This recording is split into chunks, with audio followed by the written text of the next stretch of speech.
Hrithik Roshan junior NTR నటించినటువంటి చిత్రం war 2 దేశవ్యాప్తంగానే కాదు ప్రపంచవ్యాప్తంగా ఆగస్టు 14, 2025 సంవత్సరంలో రిలీజ్ అవుతుంది. అంటే ఇండిపెండెన్స్ డే ఒక రోజు ముందన్నమాట. సో మళ్ళీ మన తెలుగునాట ఉభయ తెలుగు రాష్ట్రాల్లో ఒక పండగ. ఎందుకంటే జూనియర్ ఎన్టీఆర్ మన తెలుగువాడు, ఒక హిందీ సినిమాలో నటిస్తున్నాడు అని ఒక ఖ్యాతి. అయితే మనం ఇప్పటి వరకు చూసుకుంటే తెలుగు సినిమా ఇండస్ట్రీలో పాన్ ఇండియా పాన్ వరల్డ్ సినిమాలు మనం తీసినప్పుడు ఏం చేస్తున్నాం, బాబిడియోల్ని అక్కడి నుంచి ఇక్కడికి వెళ్ళగా తీసుకొస్తున్నాం. అలాగే మిగతా హిందీ నటులను కూడా మన దాంట్లో పెట్టి అక్షయ్ కుమార్ చూడండి కన్నప్ప సినిమాలో శివుడి కింద ఇచ్చాం. ఇలాగా మన మార్కెట్ని నార్త్ ఇండియాలోకి విస్తరింపజేసుకుంటూ వస్తున్నాం. అంటే మన తెలుగు సినిమాల్లో హిందీ క్యారెక్టర్ని కూడా అడాప్ట్ చేసుకొని హిందీ మార్కెట్ని కూడా కొలగొడుతున్నాం. ఇప్పుడు వాళ్ళు అదే పని హిందీలో కూడా అక్కడ ప్రొడ్యూసర్స్ ఇదే పని చేశారు.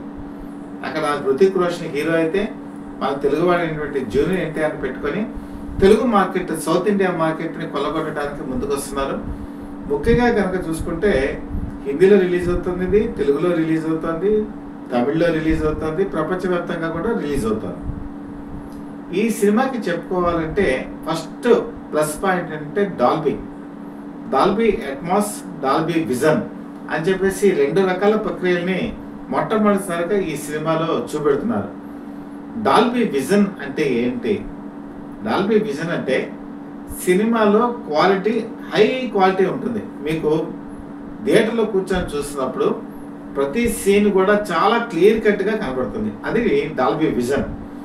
డాల్బీ అట్మాస్ ఏంటంటే మీకు సౌండ్ సిస్టమ్ చిన్న క్లియర్ కట్ కూడా చాలా అద్భుతంగా మీకు కనబడుతుంది. అంటే సినిమా థియేటర్కి వెళ్ళి ఒక సినిమా చూసేటువంటి ఎక్స్పీరియన్స్ ఈ వార్ 2 అనేది మీకు కల్పిస్తుంది.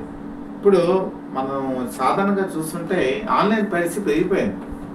ఇంట్లో కూర్చొని ఈ ఆన్లైన్ పరిస్థితి చూసే వాళ్ళకి ఈ థియేటర్ ఎఫెక్ట్స్ సినిమా వైపు రప్పించట్లా. అందుకని ఈ సినిమాలో ఈ డాల్బీ సిస్టమ్ని అడాప్ట్ చేయడం వల్ల సినిమా అనేది థియేటర్లో కూర్చొని చూస్తేనే దానికి ఉన్నట్టు గొప్పదనం తెలుస్తుంది. మీకు ఒక ఎగ్జాంపుల్ చెప్తాను. షోలే మీకు కనుక చూసుకుంటే 1975లో రిలీజ్ అయింది. అది 70mm స్టీరియోఫోనిక్ ఫార్మేట్. అది అప్పట్లో లండన్ నుంచి అడాప్ట్ చేసుకున్నారు రమేష్ సిప్పి. ఈ సినిమాకు ఒక గొప్పతనం ఏంటంటే థియేటర్లో మీరు ఇప్పటికీ కూడా ఈ సినిమా కనుక చూస్తే అక్కడ పూలకండి పడినప్పుడు చప్పుడు, గన్తో ఫైరింగ్ అయినప్పుడు చప్పుడు, చాలా చిన్న చిన్న శబ్దాలు కూడా మీకు చాలా అద్భుతంగా వినిపిస్తాయి. మీరు బహుశా చాలామంది 55, 56 ఏళ్ళ వయసు, ఆ వయసు ఉన్న వాళ్ళు అందరూ కూడా అప్పట్లో థియేటర్లో ఈ సినిమా చూసుంటారు.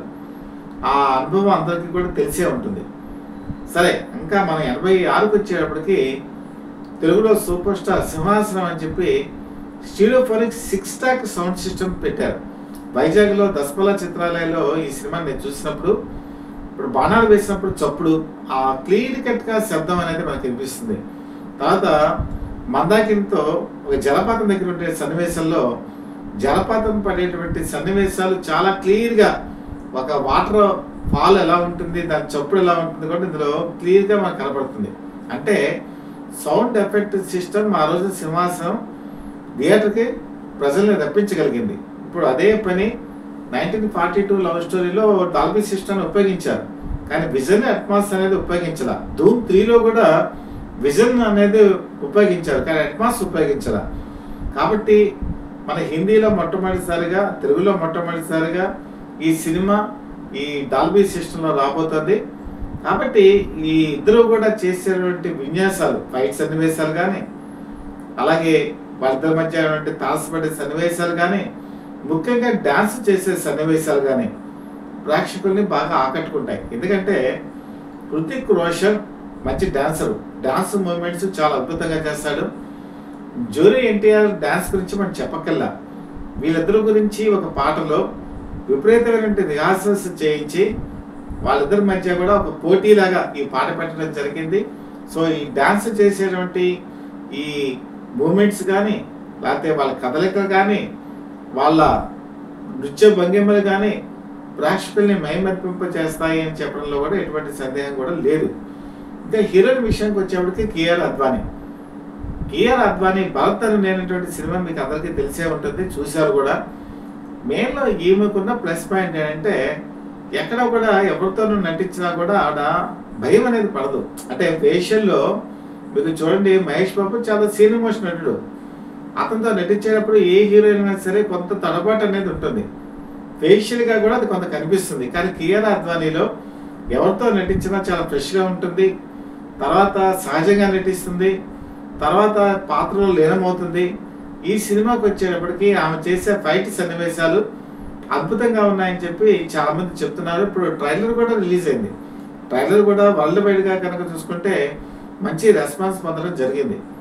ముఖ్యంగా అసలు వార్ 2 అంటే ఏంటి అంటే ఇద్దరి మధ్య వారా, అంటే ఇద్దరు సోల్జర్స్ మధ్య జరిగే వారా, లేకపోతే ఇద్దరు సోల్జర్స్ బహిర్గత శత్రుపై అంటే వాళ్ళని దేశానికి కొంచెం ఉన్న ముప్పు మీద పోరాడేటువంటి ఒక వారా, లేకపోతే ఇందులో దేశద్రోహం అయిన మిళితమే ఉందా, లేకపోతే దేశభక్తి మిళితమే ఉందా, దేశభక్తిలో ఉండే వాళ్ళని దేశద్రోహం చేసే వాళ్ళని వెంటనే సన్నివేశాలు ఉన్నాయా, ఇవన్నీ కూడా కనుక చూసుకుంటే చాలా ఆసక్తికరం. ఒక భక్తి ఎలాగా ఈరోజు సినిమాల్లో వస్తుందో దేశభక్తి అనేది కూడా చాలా ఇంపార్టెంట్. మనోజ్ కుమార్ ఒకనాడు హిందీలో ఎక్కువగా ఈ ప్రభావాత్మక సినిమాలు తీసేవారు. దాన్ని బేస్ కింద తీసుకొని కమర్షియల్ ఎలిమెంట్స్ జోడించి ఈ సినిమాని రూపొందించారని చెప్పి అంటున్నారు. ముఖ్యంగా ఈ సినిమా షూటింగ్ చాలా భాగం కూడా ముంబైలో షూట్ అవ్వడం జరిగింది. అలాగే స్పెయిన్ లాంటి దేశాల్లో కూడా ఈ సినిమా అందమైన లొకేషన్స్లో షూట్ చేశారు. ముఖ్యంగా చేజింగ్ సన్నివేశాలు చాలా అద్భుతంగా వచ్చాయని చెప్పి చెప్తున్నారు. హృతిక్ రోషన్, జూనియర్ ఎన్టీఆర్ ఇద్దరికి ఉన్నటువంటి పెద్ద సాపత్యం ఏంటంటే హృతిక్ రోషన్ బాలనటుడిగా వచ్చాడు సినిమా ఇండస్ట్రీలోకి.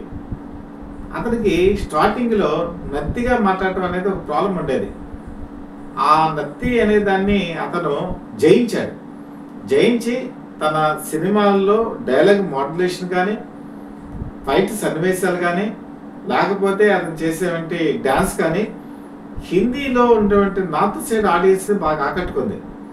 కానీ జూనియర్ ఎన్టీఆర్కి వచ్చేప్పటికి జూనియర్ ఎన్టీఆర్ తొలినాళ్ళలో సినిమాలు కనుక మనం చూస్తే మనిషి బొద్దుగా ఉండటం, తర్వాత అసలు మొట్టమొదట అతను చూసి ఇతను యాక్షన్ హీరోగా పనికొస్తాడా అనుకున్న రోజులు కూడా ఉన్నాయి.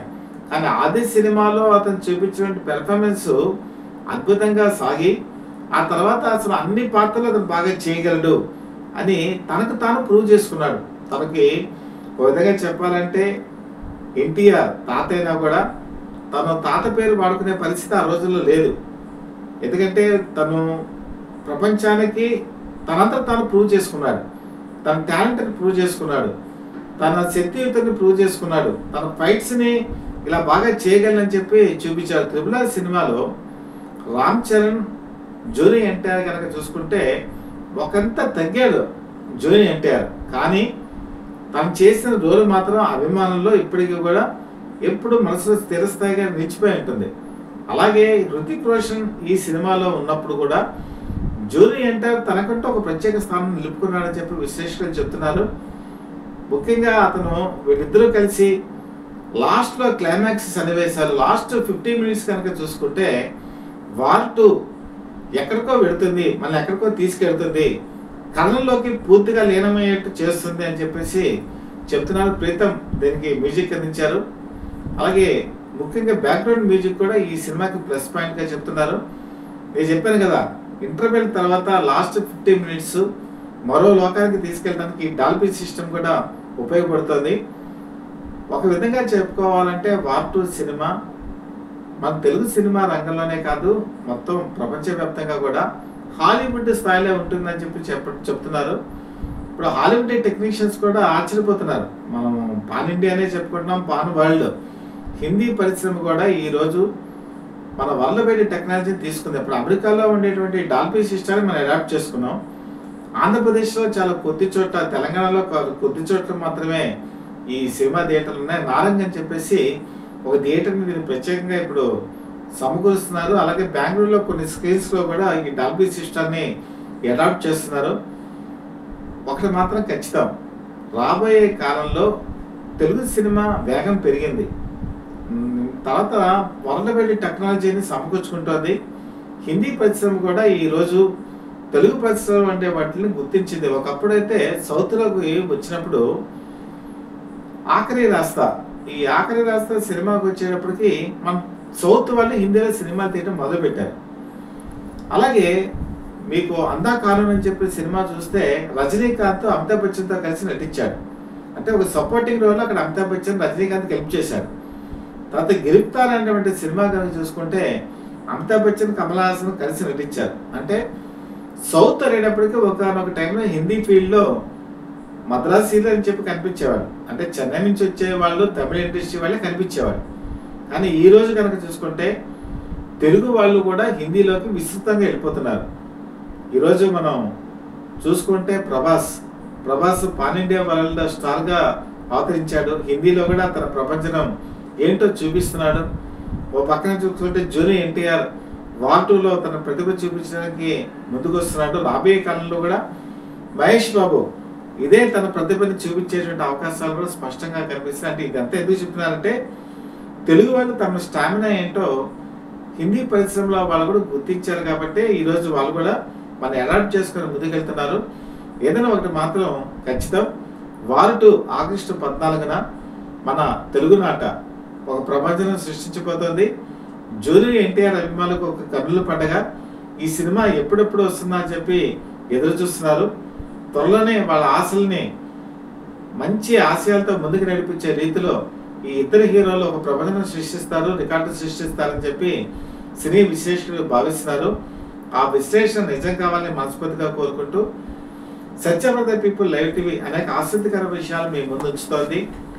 మీరు ఈ కంటెంట్ కనుక నచ్చినట్లయితే లైక్ చేయండి.